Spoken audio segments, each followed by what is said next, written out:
সংস্কার চাইলে হ্যাঁ ভোট দেওয়ার আহ্বান জানিয়েছেন বিএনপির মহাসচিব মির্জা ফখরুল ইসলাম আলমগীর। রোববার দুপুরে ঠাকুরগাঁওয়ের জগন্নাথপুর ইউনিয়নে এক নির্বাচনী পথসভায় এই কথা বলেন তিনি। পথসভায় মির্জা ফখরুল বলেন, খারাপ লোকেরা রাষ্ট্রকে নষ্ট করেছে, রাষ্ট্র ঠিক করার দায়িত্ব এখন জনগণের হাতে। হ্যাঁ না ভোটের মাধ্যমেই বোঝা যাবে কে দেশের সংস্কার চায় আর কে চায় না।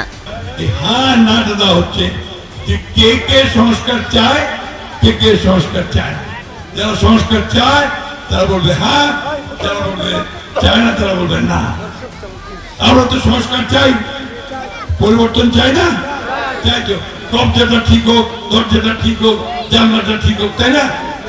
আমাদের দেশে এক ব্যক্তির শাসন নষ্ট হোক, আগের গভর্নমেন্টের মধ্যে ফ্যাসিস্ট না হোক, জবাব দিতে থাক, তাই না?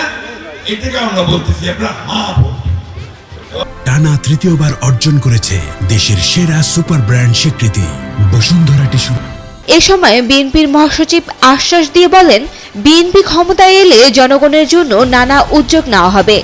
50 লাখ মায়ের জন্য ফ্যামিলি কার্ড চালু করা হবে, কৃষকদের জন্য দেওয়া হবে কৃষি কার্ড, সুদসহ 10,000 টাকা ঋণ মওকুফ করা হবে।